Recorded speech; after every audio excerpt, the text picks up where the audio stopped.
Let's talk about average rates of return, why they're like a ghost in the market, and why this matters to you. Now, there's this commonly held and deep-seated idea that I will just work today, I'll put my money into some type of retirement account that's invested in the stock market, and over the long haul, I will probably get between, 5, 6, 7 to maybe up to 10% return on my money year over year.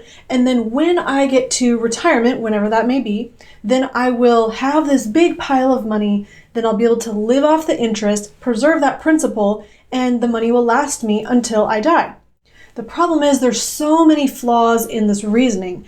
And one of them is that we really simply just don't really understand what those average rates of return actually mean. So I want to uncover this and even divulge some information to you that will help you to really critically think through your life financial plan, because you want to build time and money freedom.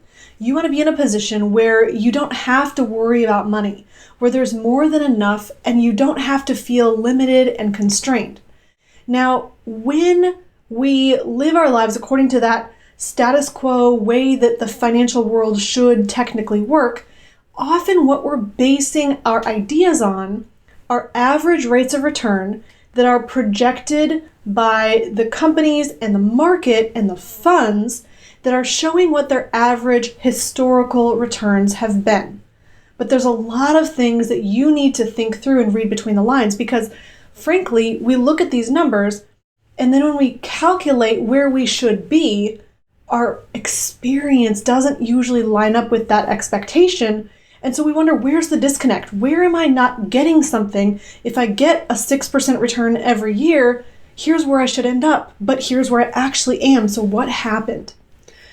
So the first thing we want to talk about is that average rates of return are a mathematical number and actual returns are completely different. In reality, average rates of return actually mean nothing at all. So here's why. Let's say you had $100,000 in an account and you lost 10% of the value. Now you're in a position where you're at $90,000 in that account. If the following year then you received a 10% gain, a plus 10% return, would you expect that account to be back to flush where you started? Actually, no, because a 10% gain on a $90,000 account is $90,900. You're still short by $100. It actually takes a bigger gain to recover from a loss. It takes an 11.111% gain to return you back to where you started with if you had a 10% loss. So why is this? Well, it's because that your losses actually have a greater impact in your grand scheme of things than your gains. Now, let's look at this. If you lost 50% in your account, you would actually need to have a 100% gain to recover back to zero. Here's the interesting thing. If you took a 50% loss, negative 50, at a 100% gain, that's plus 100, the number is 50. We divide that by 2 years, you actually had an average return of 25% per year. Now, here's why it gets ridiculous, because that doesn't mean your account grew by 25% this year and then grew by 25% the following year. It, in fact, doesn't mean anything at all. So average rates of return are not what we want to base our entire life plan on. We really want to look at actual returns. Now, when we get to actual returns, here's what becomes very interesting. It's not just about staying in it for the long haul. There's research that shows how your performance of funds within a certain index perform over time. And if you stayed in 10, 15, 20 years, and you can calculate what those have been in the past. Every 20-year segment does not end up with a positive return. In fact, some are negative. Some are just barely breaking even. Some are barely over 3%. And here's what's even more interesting. When you factor in the cost of management fees, that further reduces your rate of return. You also need to factor in, how am I going to be taxed on this gain? If I'm going to pay taxes, That is going to cut into my earnings and lower my rate of return. And what about inflation? I need to at least keep up with inflation to make sure that my gains are something worth even talking about so that I can live on that money. So when we look at this, what really comes to the surface is that the most important thing is when you start and when you leave the market. It really has nothing to do with a span of time. It has everything to do with which starting point you choose and which ending point. And last time I checked, I don't have a crystal ball to know exactly if my starting year and my ending year are going to be perfect in the future. We can only look back at history and say, what did history do? And here's the interesting thing as well. Just because something happened last year or the last 10 years doesn't mean it will apply directly to the next 10 years or to the next 1 year.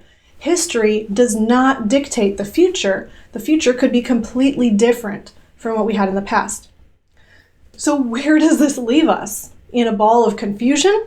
Probably.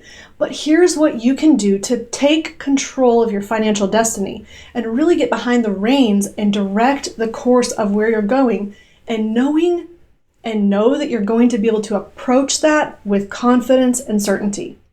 First, you want to have safe, guaranteed money that is saved and you know it's not going to drop in value. You want to be able to access that money so that you can use it. And you want to earn compound interest and not interrupt that compounding. Then, when you invest money, you want to invest in what you know and control, because that is what minimizes your risk and minimizes your loss. So when you combine these two ideas together, saving in a guaranteed, predictable place first, and then investing in what you know and control, you want cash flow. You want to be putting your money to work in assets that produce cash flow. Because if you know that you have $100,000 of cash flow this year and that you can purchase more assets and have $200,000 of cash flow next year, it doesn't really matter what your total net worth is. What you do know is that you will be guaranteed to have the quality of life that you want because you have the cash flow that you need.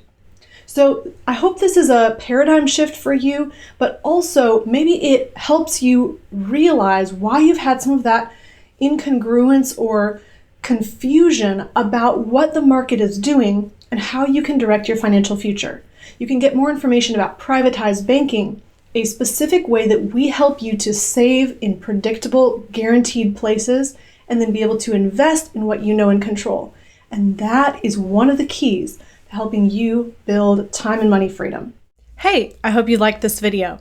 If you did, click the link in the description box below for more information. And don't forget to like this video. Share your comments, questions, and feedback in the comments section below. And don't forget to hit subscribe to our YouTube channel.